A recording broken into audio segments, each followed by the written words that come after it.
Au début des années 1950, Arno Stern a créé le Clos-Lieu. C'est là qu'il a rencontré la formulation et a pu l'étudier dans toute son originalité. Il a ensuite entrepris des voyages d'exploration qui lui ont permis de démontrer le caractère universel de la formulation. Je me suis dit ceci, les enfants qui viennent peindre dans le Clos-Lieu, d'où viennent-ils ? Ils appartiennent tous à la même société. Il est vrai que j'avais des enfants qui venaient de Suède, des États-Unis, d'Espagne, d'Italie, de Suisse, etc.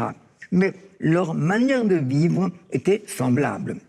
Parce que qu'on soit à Madrid ou à Paris, l'enfant est entouré des mêmes choses.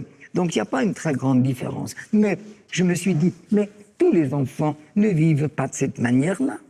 Et je me suis dit, qui vit différemment ? Eh bien, les nomades dans le désert.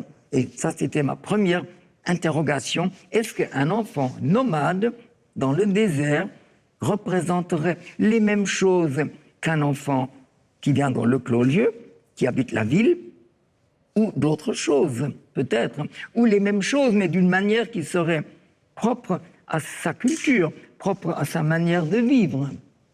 Personne n'était en mesure de répondre à ce questionnement, parce que personne ne s'était posé cette question. Je suis allé à travers le monde, j'ai visité des populations que j'ai appelées épargnées. Je dis épargnées parce que déjà à l'époque, dans les années 60 et quelques, quand j'ai entrepris ces voyages, déjà à cette époque-là, beaucoup d'enfants, même des nomades dans le désert ou même des habitants de la brousse, étaient scolarisés. Et on leur imposait une manière de dessiner comme on leur imposait des langues, souvent une langue étrangère d'ailleurs.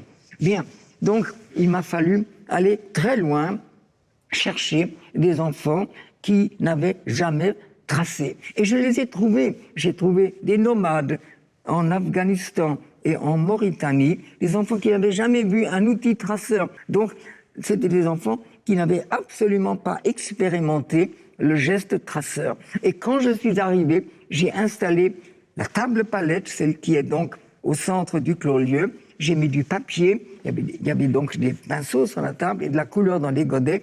Et les enfants ont pris une feuille, ils ont pris un pinceau, ils l'ont trempé et ils ont tracé comme s'ils l'avaient toujours fait. Je vous emmènerai à travers le monde, dans des contrées lointaines. Le Canada, la Mauritanie, le Pérou, le Niger, l'Afghanistan, l'Éthiopie, le Guatemala, le Mexique, la Nouvelle-Guinée. J'avais rien à leur dire, ni rien à solliciter, ni rien à susciter. C'était automatique, ça allait de soi. Ont-ils dessiné des maisons ? Il ne s'agit pas de savoir s'ils ont fait des maisons. Oui, ils ont fait aussi des maisons, mais pas d'une façon systématique. Ce n'est pas pour savoir s'ils font des maisons que je suis allé les voir. C'est surtout pour recueillir leurs premières traces.